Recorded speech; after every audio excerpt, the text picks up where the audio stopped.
Welcome to another episode of my Wheel of Time reread on Reading the Pattern. We'll be talking about The Eye of the World, chapters 5 through 9, in which we have a pleasant chat with Narg and realize just how much of a badass Tam Althor is. If you're new to the channel and haven't already watched my video introducing the series, you can check it out here. But basically, it's like CliffNotes. I'll be summarizing the chapters and then breaking down the themes, the characters, fun bits of foreshadowing, etc. Also check out my previous videos in this series. This video may include spoilers for all Wheel of Time books. If you have not finished reading the series and do not want to be massively spoiled, stop here or proceed at your own risk. The entirety of this next set of chapters takes place in the village of Emmons Field and the nearby Althor farm or the road in between. This allows us to get some grounding in the two rivers before the journey begins. Let's review the notebook of our favorite Ogier to remind ourselves what happened in these chapters.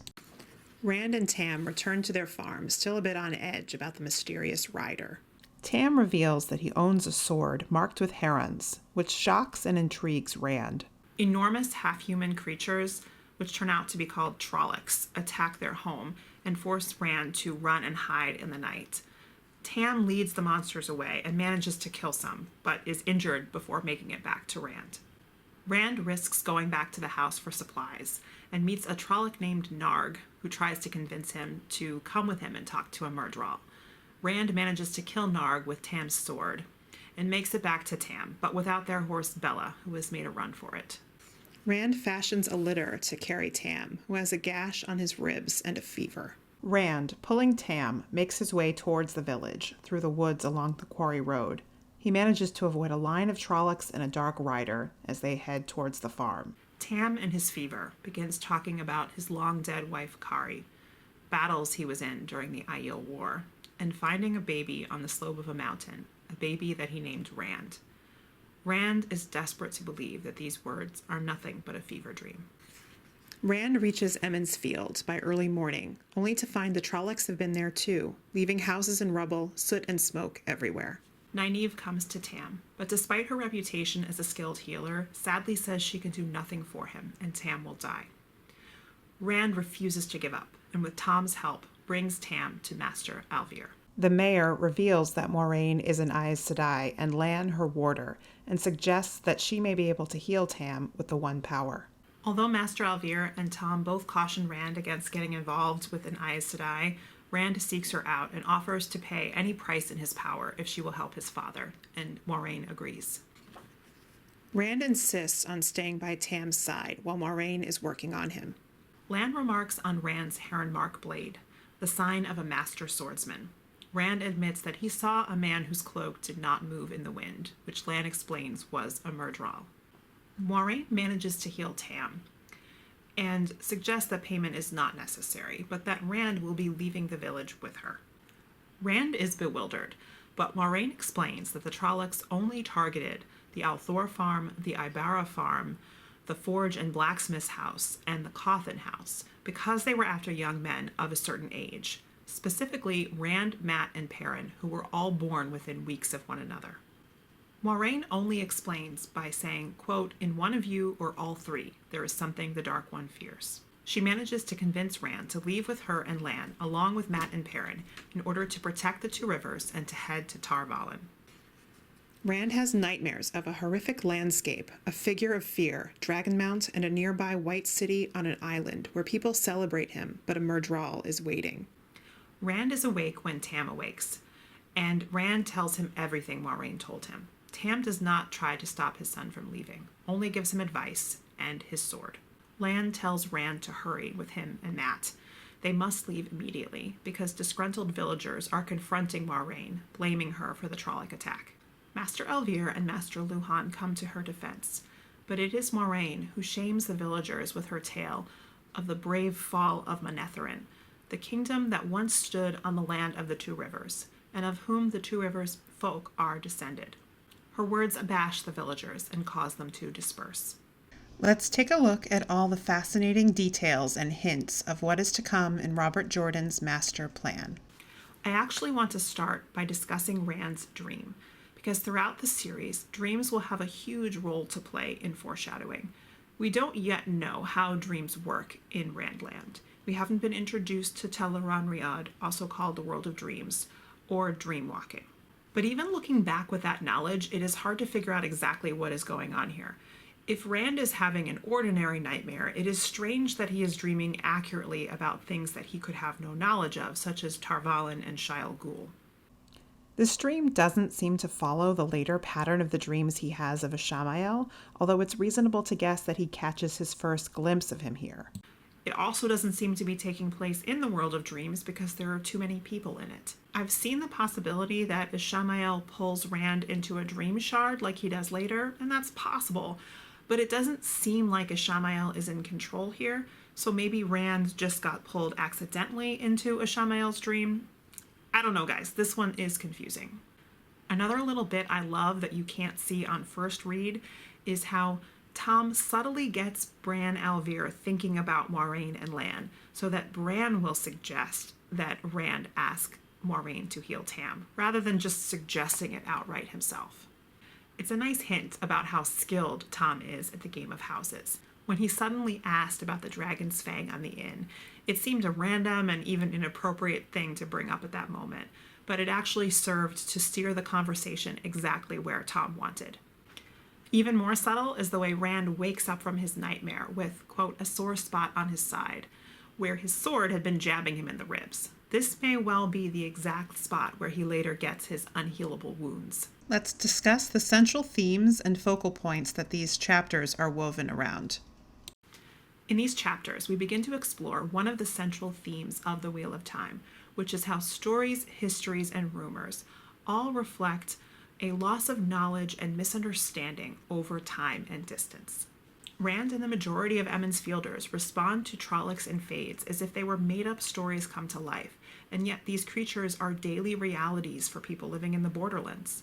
We have the Dragon's Fang being used to accuse people of being Dark Friends, and no one seems to remember that symbol used to be part of a whole symbol of Aes Sedai, a group of women channelers who used to count men among their numbers, and who are now almost entirely misunderstood by the people in the world because of the distance they keep from it. And of course, Moraine's recounting of the fall of Manetheren reveals how much history was lost and distorted during the breaking of the world, even to the people descended from that very history. Let's break down the characters and their defining moments in these chapters. In these chapters, we first begin to see what Moiraine and Lan are really made of. Moiraine wears herself out trying to stop the Trollocs and heal the people of the Two Rivers as much as possible. She knows she needs to get Rand to trust her, and she does use the healing of Tam to help her do so, but to her credit, never mentions it again. Much like many Aes Sedai, however, she only tells Rand as much as she needs to when convincing him to leave the Two Rivers with her. Mystery seems built into her DNA. She remains fierce, calm, and in command throughout, even when confronted by fearful and frankly prejudiced villagers.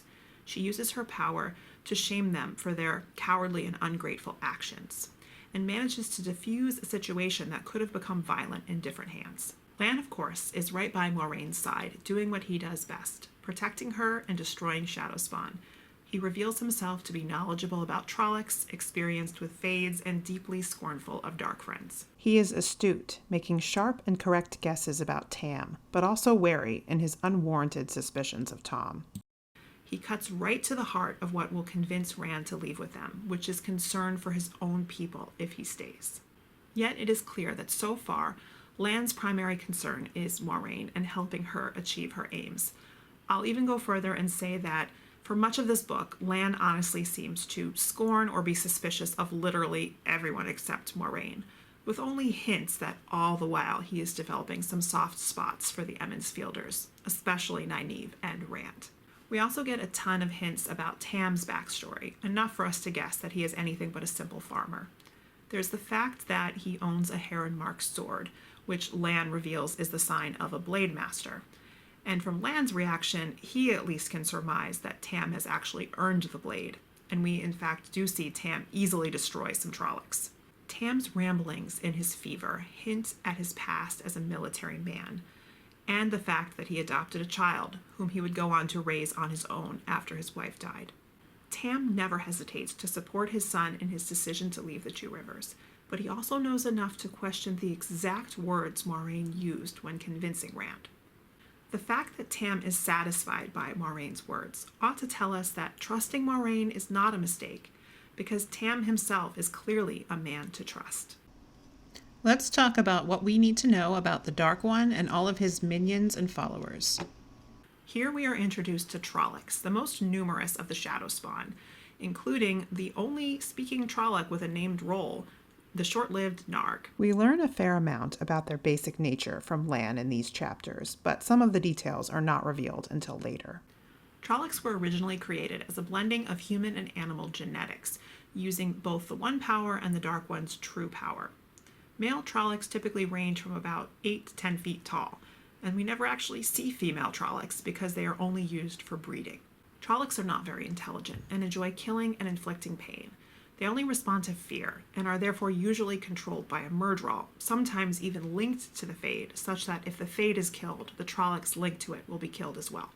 They are also terrified of deep water and unable to swim.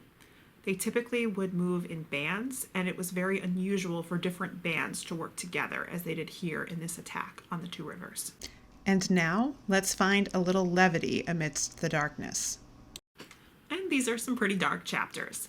But we do find out that Alsbeth Luhan, the blacksmith's wife, is a straight-up legend who, quote, cracked a Trolloc skull with a frying pan, and then stalks around the village with a gigantic hammer looking for more. Her husband, quote, could almost pity the thing if she finds one. Amazing.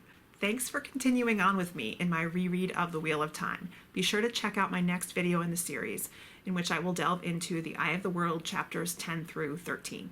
Let me know in the comments any favorite bits of foreshadowing or IO humor that I may have missed, because one of the next videos I hope to do will compile these kinds of comments for all of my Eye of the World videos, and you might get a shout out.